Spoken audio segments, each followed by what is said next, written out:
Salam sejahtera, damai, bahagia. Baiklah, malam hari ini kita masih diberi kesempatan kesehatan badan, kesehatan dari segala semua kesehatan, dan diberi segala berbagai nikmat yang sangat kita syukuri dari Sang Pencipta atau Sang Pencipta makhluk. Kita akan juga membahas di sini tentang makhluk.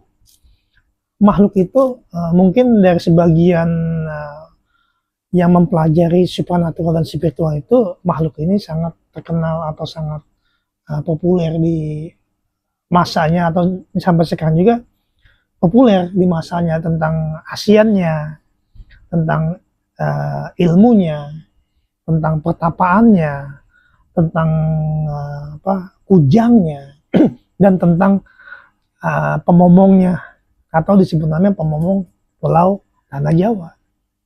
Beliau juga disebut namanya pemomong para dewa, pemomong para raja, dan penasihat-penasihat para raja di zaman masa beliau yang disebut namanya Eyang Semar. Eyang Semar ini sangat populer atau sangat hebat dan sangat diburu ilmunya atau asiannya. Padahal zaman Subakir ini dia dimusuhin. Sampai Subakir itu nantangin Eyang Semar. Nah, sekarang anak cucunya yang Subakir ngambil ilmu yang Semar. Gimana ceritanya tuh? Dari Persia itu, Syekh Subakir itu dengan begitu gagahnya, dengan begitu lantangnya untuk nantang seorang penguasa Pulau Jawa. Yang kita maksudnya. Gimana ceritanya? Sekarang yang Semar yang dulu dimusuhin sama Syekh Subakir, bahasanya sabda pala nagih janji. Sekarang kerisnya aja dikejar sama-sama kalau katanya itu penerus generasi yang Semar yang dimusuhin maksudnya. Yang misalnya kita bahas yang mempelajari Sadulur 45 Pancer, ini masih pembahasan tentang ilmu spiritual. Itu Sadulur 45 Pancer itu sangat ngetren di masa beliau. Kalau orang mempelajari Sadulur 45 Pancer, kan kita dasar penciptaan. Allah itu nyiptain kita dari segumpal darah atau segumpal mani yang digabungin dengan mani orang tua cewek kita dan orang tua laki kita. Kalau digabungin itu namanya penggabungan. Kalau versi keilmuan itu Sadulur 45 Pancer. Kita balikin lagi, gak usah mesin dasar penciptaan. Kita main lagi Sadulur 45 Pancer. Yang Semar itu menjadiin Sadulur 45 Pancer kita nguji. Sekarang orang yang mempelajari spiritual itu untuk membangkitkan energi dia itu, dia belajar Sadulur 45 Pancer. Ternyata Sadulur 45 Pancer dipecah sama dia. Lah kagak dapet tuh. Kan Allah nyiptain. Allah itu nyiptain manusia atau anak cucu Nabi Adam itu dari 10 dasar penciptaan jadi satu. Dari ini bahasa kejawen, Sadulur 45 Pancer jadi satu, jadi kita. Nih yang Semar nih, dari telur nih, katanya manik astagina. Kan kalau manik kan dalam kuningan telur. Berarti itu yang Semar itu bersemayam di dalam tubuh kita. Kenapa saya bilang bersemayam di tubuh kita? Yang punya sel telur itu binatang. Kenapa ada di dalam tubuh manusia? Ini menurut ilmu kedokteran itu, di jenis kelamin perempuan itu ada sel telur. Berarti kalau kita belajar Sadulur 45 Pancer, betul Eyang Semar itu bersemayam di dalam tubuh seorang ibu. Karena Eyang Semar itu dilahirin dari telur. Ini disebutnya mustika manik hastagina. Karena Semar itu ada 3 kembar. Semar, Gareng, Semar, Bagong, dan satu lagi Togog. Ini dari 3 ini, Semar ini kembar 3. Tapi yang sakti itu mustika manik hastaginanya. Dan Semar ini dalam manik itu yang disebut namanya Eyang Semar pemomong Pulau Tanah Jawa. Berarti sah saja kalau kita mewarisi Sadulur 45 Pancer. Kenapa saya bilang mempelajari Sadulur 45 Pancer? Karena Eyang Semar itu bersemayam di rahim seorang ibu. Karena Semar itu dilahirin dari telur. Nah, kakak kita ini sebagai mempelajari sadul pancer. Betul lah kalau hakikatnya kita itu dari sel telur, itu kedokteran itu tidak memungkiri. Karena di manusia itu ada sel telur. Seimbang kan? Kalau dia belajar sadul 85 pancer, ada yang semar di dalam ibu kita. Kalau dia belajar 10 penciptaan, itu ada ibu bapak kita. Karena manusia itu didasari dari 10 penciptaan. Nah, di situ ada 10 pembukaan di rahim. Nah, 10 pembukaan ini yang disebut namanya 10 penciptaan alam rahim. Tapi kalau dibalikin lagi dengan pembelajaran spiritual ini sadul 45 pancer. Kalau kita belajar gampang pengetahuannya. Enggak usah dipecah. Karena sadul 45 pancer itu menjadi satu. 10 penciptaan kita jadi satu. Nah, bagaimana manusia ini bisa menguasain yang semar dalam diri? Bagaimana manusia ini bisa menguasain siluman dalam diri? Bagaimana kita bisa melawan siluman? Kita itu minta ilmunya sama siluman. Bagaimana kita bisa melawan yang semar? Kita itu tidak luput dari sadul 45 pancer. Makanya kalau pengen melawan yang semar, kalau pengen melawan siluman, karena dalam Al-Quran manusia itu diciptakan tanpa batas. Dan manusia itu diciptakan paling sempurna. Nah, belajarlah kesempurnaan itu, belajarlah tanpa batas. Jangan belajar sadul 45 pancer. Kalau kita belajar sadul 45 pancer, nanti larinya ke dewa. Larinya ke siluman. Larinya ke ilmu. Karena Allah itu nggak nyiptain siluman, nggak nyiptain yang semar. Kan saya tanya dah, nih orang spiritual seluruh nih, saya tanya. Ada nggak dalam kitab yang kita pelajari penciptaan eyang semar dan penciptaan siluman? Dasarnya tidak ada.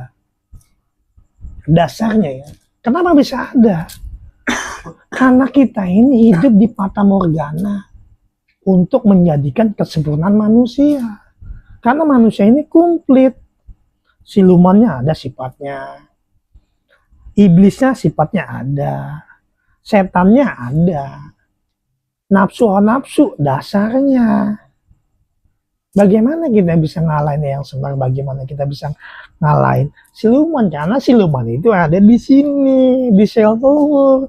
Kita nggak bisa lari. Kalau kamu ingin nguasain, ingin ngalahin siluman, kalahin dasar penciptaannya dari sadul 45 pancer itu. Jangan dipisah, karena kita ini diciptain sama Allah wujud dari sadul 45 pancer jadi satu. 10 penciptaan jadi satu. Ini jangan dipecah lagi kita. Karena kita ini udah dasar manusia sempurna. Bagaimana nyiptain akhlak manusia supaya dasarnya kita sempurna. Karena dasar manusia kalau diciptakan harus ada akidahnya. Akidah itu sebagai dasar atau sebagai umpak untuk naklukin semua ilmu. Karena akidah itu tempat atau wadah. Kalau kita udah dapat tempatnya, kita harus ngalahin sifat 20 dari sifat binatang dan sifat nafsu yang lainnya. Karena sifat 20 ini ngebentuk nanti apa sifatnya sifat binatang, apa sifatnya sifat siluman, apa sifatnya sifat setan, apa sifatnya sifat dari iblis, apa sifatnya dari sifat benar-benar dasar kemanusiaan. Nah, inilah disebut namanya 20 sifat di dalam dan 20 sifat di luar. Kalau kita gabungin itu 40 sifat jadinya. Kalau kita gabungin 40 sifat, kita ambil nolnya di 45 pancer. Lari tetap ke sadul 45 pancer. Nah, kalian mau belajar di mana? Mau belajar manusia sempurna apa mau belajar sadul 45 pancer? Gampang ininya. Nah, itulah orang yang banyak kepleset. Dia memahami dasar penciptaan dan dia memahami dasar manusia itu diciptakan untuk apa. Karena kalau saya spiritual saya itu banyak saya memahami dengan logika. Karena logika kenapa? Allah wujud nyiptain kita dengan wujud. Allah wujud nyiptain kita dengan Allah wujud kidam bako. Jangan tanya Allah wujud, enggak. Allah itu nyiptain kita dengan wujud sempurna seperti ini. Bisakah kita menjadikan kesempurnaan manusia itu dengan akhlak? Karena Nabi Muhammad itu diutus untuk menyempurnakan akhlak. Karena akhlak paling mulia, akhlak paling bagus itu Nabi Muhammad. Akhlaknya, bukan ilmunya. Karena ilmu itu gampang dicari, tapi kalau akhlak membentuk susah. Malaikat dikasih akhlak nggak mau. Iblis apalagi. Yang cuma kuat wadahnya dikasih akhlak itu cuma Nabi Adam alaihissalam. Bagaimana kita bisa sifat kita, akhlak kita seperti Nabi Adam alaihissalam? Karena itu sangat susah.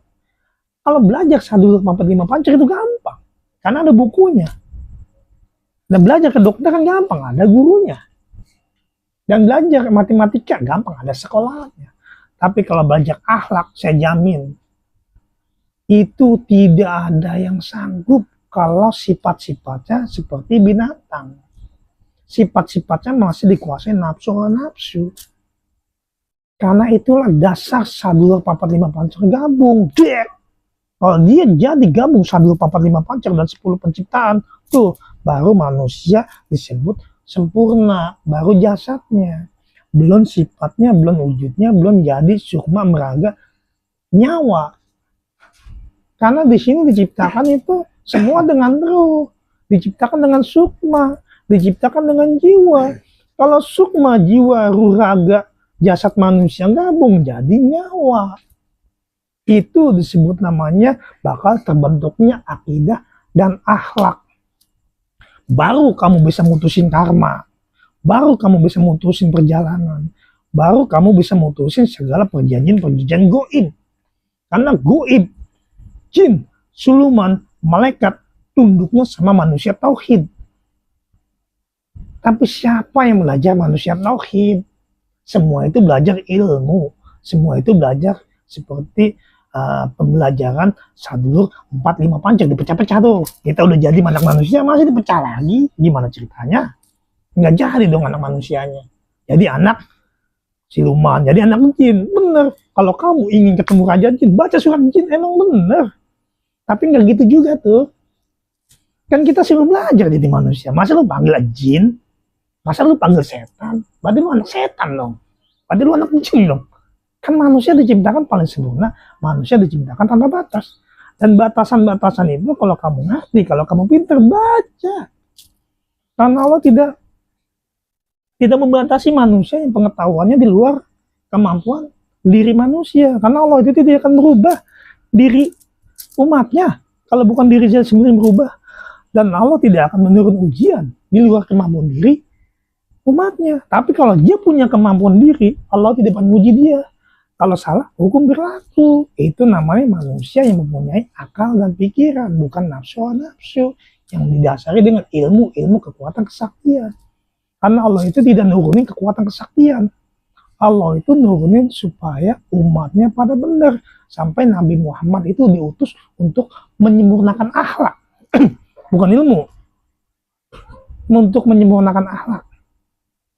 Nah inilah pengetahuan-pengetahuan yang saya gali dari tentang tauhid. Spiritual itu saya membaca, mempelajari dari tauhid. Tauhid manusia. Kalau saya ini belajar tauhid manusia. Kenapa? Karena saya mempelajari tentang kemanusiaan. Makanya saya bisa mempelajari dari 1, 2, 3, 4, 5 pancar itu untuk jadi manusia. Yang Semar aja dari sana untuk menguasai wujud dia harus jadi manusia. Berarti sehebat apapun Yang Semar, kalau dia belum jadi manusia dia belum hebat.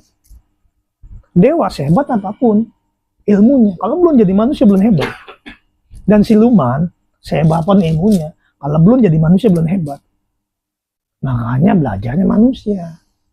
Itu baru manusia paling sempurna kan. Kalau pengen belajar ilmu, jadi manusia. Ilmu itu ada di manusia semua.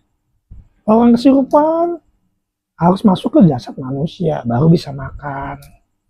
Dewa sehebat apapun ingin jadi manusia, baru bisa menguasai jagat raya. Makanya manusia itu penguasa.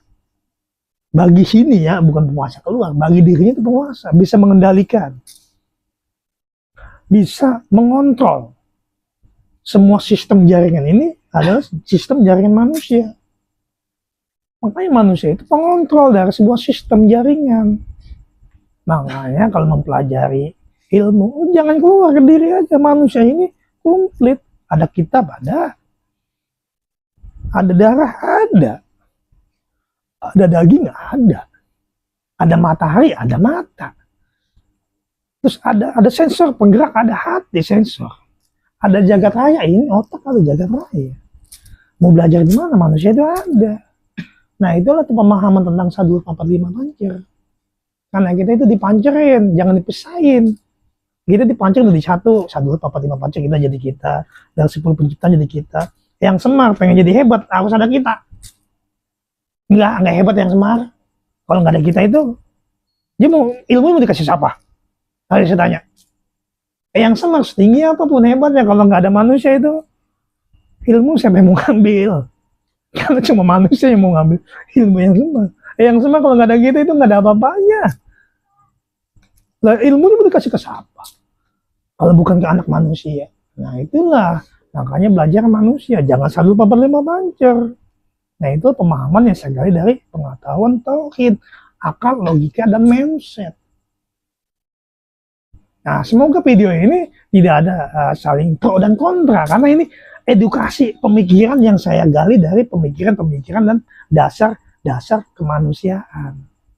Semoga bermanfaat khususnya bagi tim Jejak Spiritual Penyita Alam, karena ini edukasi dari kami ya, penemuan kami paparkan, kami jelaskan. Ini baru namanya sadul papat lima pancer yang asli. Bukan fata morgana, bukan. Karena saya mempelajari sadul papat lima pancer itu yang asli dari dasar manusia. Nah, itulah pemahamannya. Semoga bermanfaat. Salam sejahtera, damai, bahagia. Tim Jejak Spiritual Penyita Alam terus berkarya.